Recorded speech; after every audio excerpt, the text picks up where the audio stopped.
वहाँ पे क्या हुआ था 10th में? हाँ,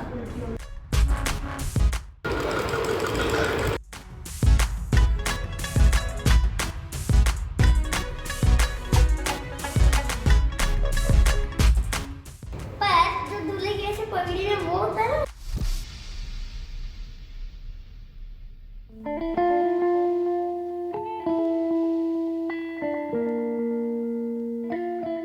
hello everyone, welcome back to my channel. और इस बार की दिवाली हमारी बहुत अच्छी गई। उम्मीद करती हूँ आप लोगों ने भी दिवाली पर बहुत एंजॉय किया होगा। तो इस वीडियो में मैं आपके साथ शेयर करने वाली हूँ धनतेरस के दिन का व्लॉग और छोटी दिवाली के दिन का व्लॉग।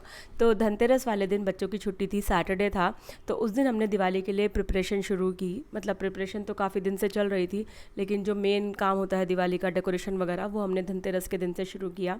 तो हम लोग यहाँ पर दिए बना रहे हैं। तो जो पिछले साल के दिए थे उनको मैंने रखा हुआ था और उनको हम इस तरीके से आटे की लोइयों से चिपका करके उनको इस तरीके के थोड़ा डिज़ाइनर दिए बना रहे हैं। अच्छे से करा यार। नहीं, ऐसे थोड़ा जोर से कर, नहीं तो उतर जाएंगे। अभी पूरा ही निकाल दिया। तो ये वाले दिए मुझे बहुत ज़्यादा अच्छे लगते हैं। मैं जब छोटी थी बहुत बनाती थी बचपन में।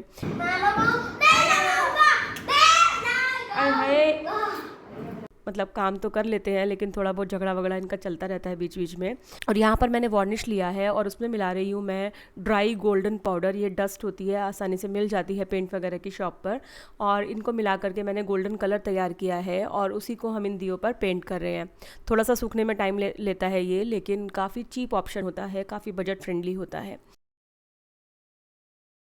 तो इन दोनों को मैंने लगा दिया था दिए पेंट करने के काम पर। और इनको देख करके मुझे अपनी बचपन की बातें याद आ रही थी कि मैं कितने डेडिकेशन के साथ इस तरीके के काम किया करती थी। और मुझे छोटा सा एक मेकओवर करना है अपने सोफ़े का। तो जो मेरा सोफ़ा है ना, उसके ऊपर काफ़ी बड़े साइज़ के कुशन्स रखे हुए हैं और वो मतलब फेस्टिवल सीज़न में अच्छे नहीं लगते हैं। तो मैंने सोचा कि उनके लिए कुशन कवर्स बना देती हूँ।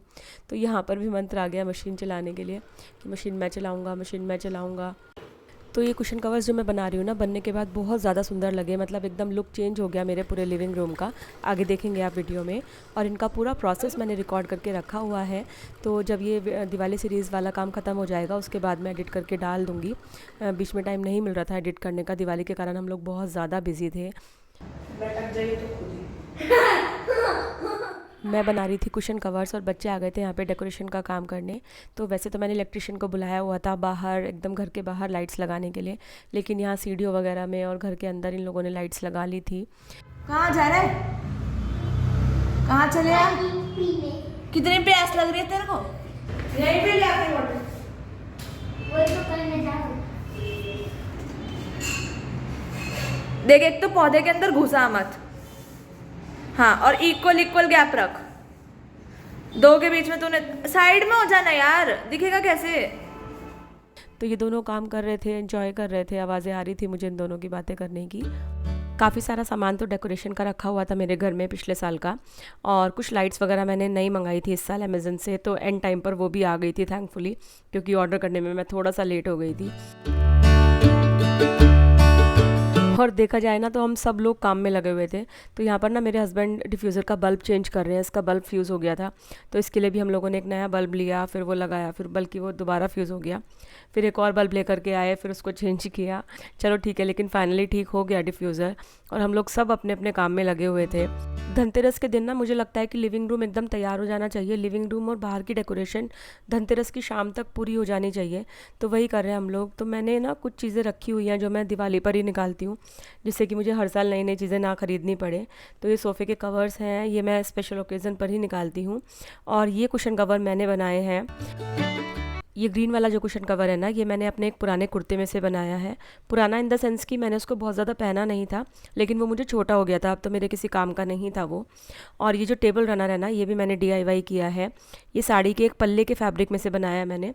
बाकी की साड़ी मैंने यूज़ कर ली थी ड्रेस बनवाने में, और ये पल्ले से मैंने टेबल रनर बना दिया है। और ये जो छोटे वाले कुशन्स हैं ना, ये मैंने अमेज़न से लिए थे।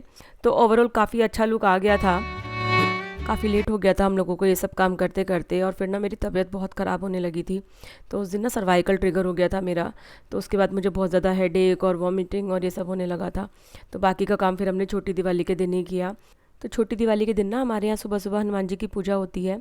तो पूजा की तैयारी की जिम्मेदारी मैंने मंत्र को सौंप दी थी, क्योंकि इसको ना काम पे लगाए रखना बहुत ज़रूरी है, नहीं तो ये मोबाइल देखने बैठ जाता है या फिर टीवी देखने बैठ जाता है। और हनुमान जी का प्रसाद जो है ना वो लगता है चूरमे से है, तो मैं चूरमे के लिए पूरियाँ बना रही हूँ। तो नॉर्मल पूरी जैसे हम बनाते हैं वैसे ही है, बस नमक नहीं डाला है इसमें। और हाँ, देसी घी चढ़ाया है मैंने पूरियाँ तलने के लिए। और मंत्र पूजा की तैयारी करते करते ना मेरे हस्बैंड से बहुत सारा ज्ञान ले रहा है, मतलब पूछ रहा है वो रामायण के बारे में काफ़ी ज़्यादा क्वेश्चंस। पिताजी अयोध्या आ रहे थे, तब उनके साथ लक्ष्मण भी थे ना? उनके साथ विभीषण जी भी थे। विभीषण जी कौन है? सुग्रीव, वो रावण के भाई थे क्या? विभीषण जी। हनुमान जी सीता को देखने गए थे कि एग्जैक्टली सीता है कहाँ लंका में, तब उन्हें विभीषण जी मिले थे और फिर उन दोनों की फ्रेंडशिप हो गई थी। नाइस। विभीषण जी ने कहा था कि उसके सर पे कभी भी नहीं मारना है, नहीं तो वो अपने इधर सिर कर लेगा, फिर आप मारते ही चले जाओगे। इसलिए आपको उसकी एक बार छाती पे मार देना है, फिर वो हो इसलिए जाएगा। कहते हैं घर का भेदी लंका डाल। चूरमा बनाने के लिए ना हम लोग पूरियों को हल्का सा ग्राइंड कर लेंगे मिक्सर में। चाहे तो हाथ से भी कर सकते हैं, लेकिन मिक्सर में थोड़ा सा जल्दी हो जाता है।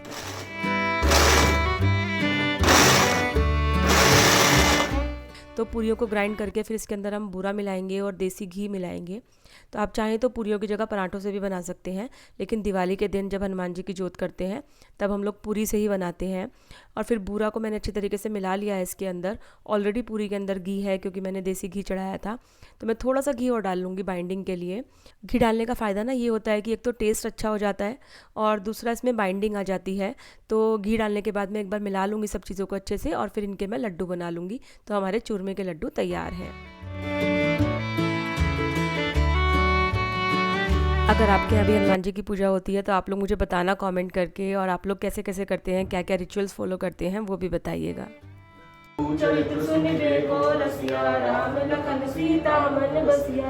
सियावर राम जय जय राम, आरती की जय हनुमान कला की।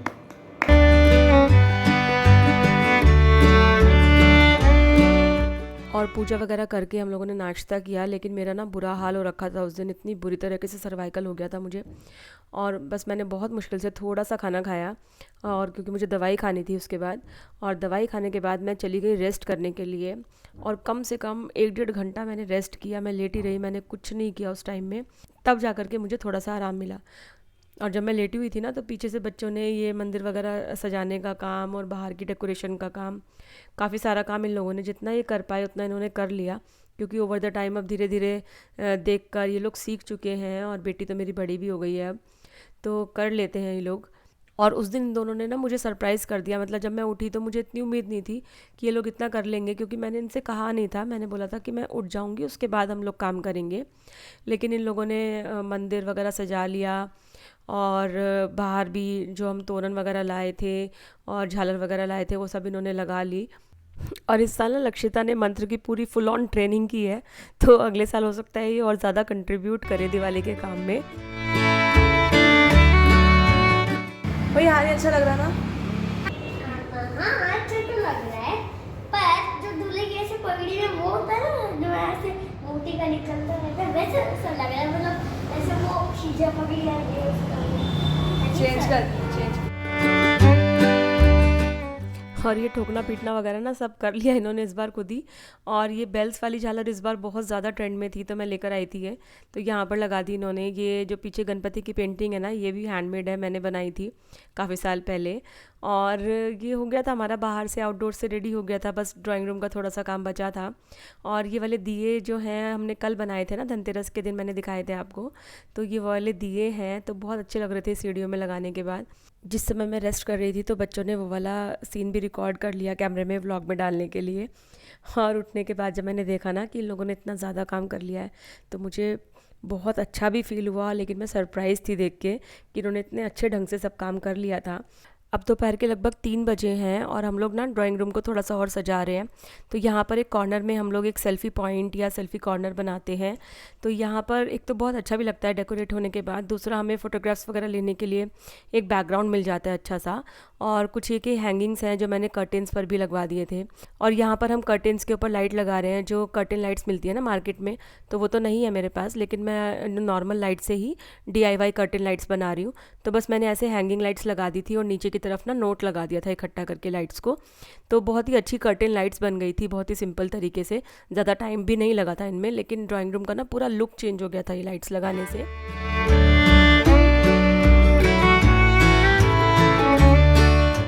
और ये जो लाइट आप देख रहे हैं ना, ये मैंने इस साल नई ली है अमेज़न से। तो ये कॉपर वायर में है और इसके अंदर छोटे छोटे से राइस बल्ब हैं, इसलिए हम इनको राइस लाइट भी बोलते हैं। तो इसको ना मैं एक पाम ट्री, एरेका पाम है मेरे पास ये, तो इसके ऊपर लगा दूंगी। और ये जो लाइट है ये USB ऑपरेटेड है, मतलब आप किसी भी USB चार्जर में, जो मोबाइल का चार्जर होता है, उसके अंदर लगा के आप इसको जला सकते हैं इलेक्ट्रिसिटी से। तो बहुत ही अच्छी लाइट ये देती है। और इसकी जो ख़ास बात है ना, इसकी जो वायर होती है बहुत पतली होती है और वो दूर से दिखाई नहीं देती है, दूर से सिर्फ बल्ब्स की रोशनी दिखाई देती है। बहुत ही प्यारा लुक देती है ये, जितना दूर जा रहे हो उतना ही अच्छा लग रहा है। और ये है मेरे ड्राइंग रूम का फाइनल लुक। कंप्लीट होने के बाद बहुत ही ज़्यादा सुंदर लग रहा था। आप मुझे बताइएगा कमेंट करके कि आपको कैसा लगा।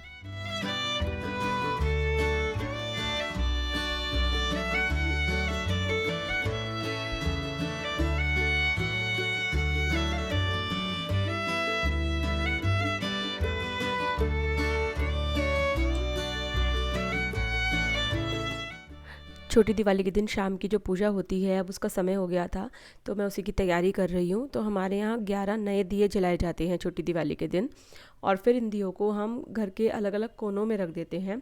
और जहाँ पर सबसे ज़्यादा अंधेरा होता है, जो सबसे अंधेरी जगह होती है घर की, वहाँ पर ज़रूर रखा जाता है दियों को। और छोटी दिवाली के दिन तो हम लोग ये 11 दिए ही जलाएंगे, और कुछ मैंने पुराने दिए जला दिए हैं जो मैंने DIY करके रेडी किए थे। और बड़ी दिवाली के दिन हम लोग काफ़ी ज़्यादा दिए जलाएंगे। तो कुछ दिए तो मैं नए ले आई थी जो पूजा के लिए चाहिए थे, और बाकी मैंने पिछले साल के दिए भी रखे हुए थे, तो हम वो भी जलाएंगे कल। उनको भी हमने थोड़ा सा मेकओवर किया हुआ है दियों का भी। और यहाँ पर ना हम लोग मंत्र को सिखा रहे हैं कि कैसे करना है, किस तरीके से करते हैं। तो मुझे और मेरे हस्बैंड को दोनों को ही लगता है कि अगर बच्चों को हम नहीं सिखाएंगे तो कौन सिखाएगा। अगर अपने धर्म के बारे में, अपने धर्म से जुड़ी आस्थाओं के बारे में हम नहीं बताएंगे तो बच्चों को कौन ट्रेन करेगा। और बच्चों को अपनी जड़ों से जोड़े रखना बहुत ज़्यादा ज़रूरी होता है, क्योंकि जब ज़िंदगी में मुश्किल समय आता है तो यही चीज़ें, यही पूजा, यही जड़ों से जुड़े रहने की आदत ही हमें उस मुश्किल वक्त से बाहर निकालती है। तो मुझे लगता है कि हमें बच्चों को ज़रूर बताना चाहिए और उन्हें अपने पुराने रीति रिवाज़ों से ज़रूर अवगत कराना चाहिए, क्योंकि हमारे हिंदू धर्म में जितने भी रीति रिवाज हैं, ज़्यादातर रीति रिवाज के पीछे कोई ना कोई साइंटिफिक रीज़न है। तो बच्चों को ये भी बताना ज़रूरी है कि ऐसा क्यों करते हैं, इसके पीछे क्या साइंस है। तो ये था धनतेरस और छोटी दिवाली का व्लॉग, और नेक्स्ट व्लॉग में मैं कंटिन्यू करूँगी और उसमें मैं आपको बड़ी दिवाली और भाई दूज का सेलिब्रेशन दिखाऊँगी। तो बने रहिएगा मेरे साथ, चैनल को सब्सक्राइब कर लीजिएगा और बेल नोटिफिकेशन को ऑन कर लीजिएगा, जिससे कि आपको नोटिफिकेशन मिल जाए जैसा ही नया व्लॉग आएगा। तो चलिए मिलते हैं नई वीडियो में।